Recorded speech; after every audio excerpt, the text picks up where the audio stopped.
The banners of the house hung still in the dim light of the hall, their colors faded but proud. A fire burned low in the central hearth, casting orange shadows against the stone walls. Servants stood quietly along the edges, their eyes lowered, yet their ears sharp for every word spoken from the high oak chair at the far end. Upon that chair sat the lord of the manor, a gray-bearded man in a dark fur-lined tunic, broad-shouldered despite his years. His gaze was fixed on the figure before him, a young woman of 20, his daughter. She wore an ice-blue dress that shimmered faintly in the firelight, its long sleeves trailing near the floor. Her hair, dark and braided, framed a face that bore a proud and unrepentant expression that he spoke with measured weight. "You will show courtesy to my guest. You will bow your head and speak as befits a daughter of this house. It is not a request, but my command." For a moment there was silence. Then, a sound not heard often in that hall, a laugh. The young woman tilted her head back and let her mocking laughter echo beneath the vaulted beams. "Bow my head? For that simpering fool? Father, you ask too much. Your guest is scarcely fit to shine the spurs of our grooms." Gasps spread among the servants. A maid covered her mouth, eyes wide. A pair of guards exchanged glances, both unwilling to meet their lord's eye. The lord's hand tightened on the armrest of his chair. His voice dropped low, the kind of tone that made even men-at-arms shudder. "Daughter, you forget yourself."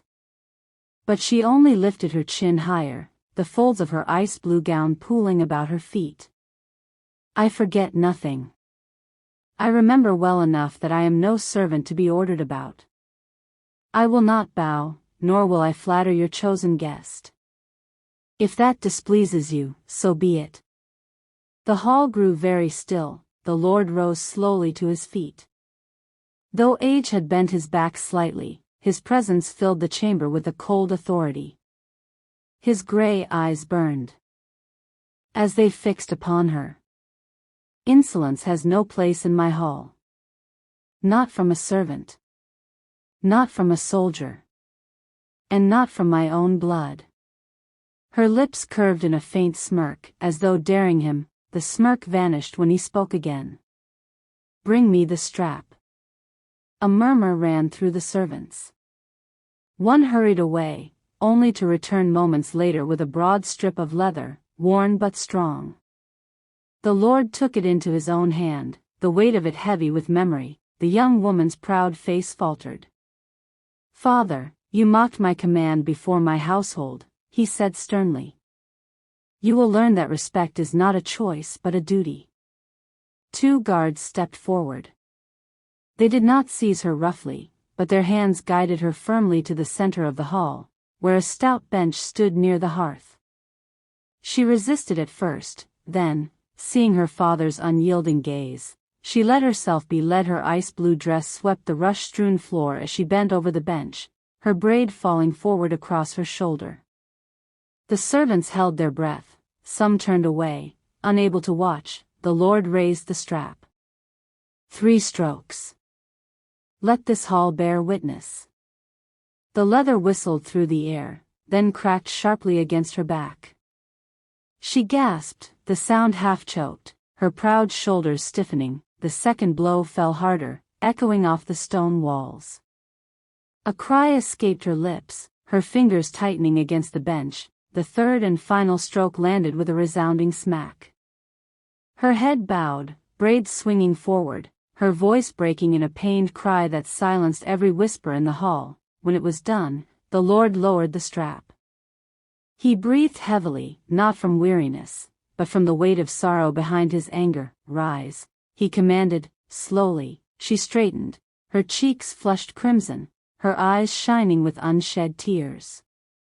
Her ice-blue gown clung to her trembling frame, and her lips pressed tight as though she would not give the hall the satisfaction of seeing her weakness. The lord spoke, his voice stern but steady. "Discipline spares shame. Without it, a house falls to ruin. Even a daughter of this blood will learn it."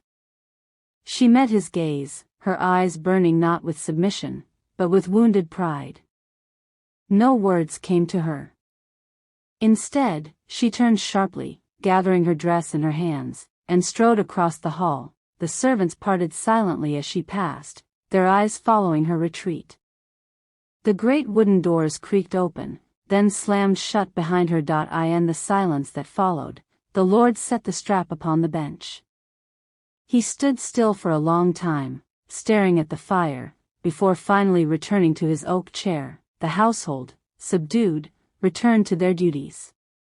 Yet none forgot the sound of leather striking in the hall, nor the sight of a proud daughter chastised beneath her father's command.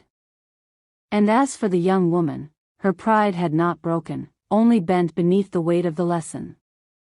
Somewhere in her heart, defiance still smoldered, though now tempered by the sting of leather and the silence of the hall that bore witness to it.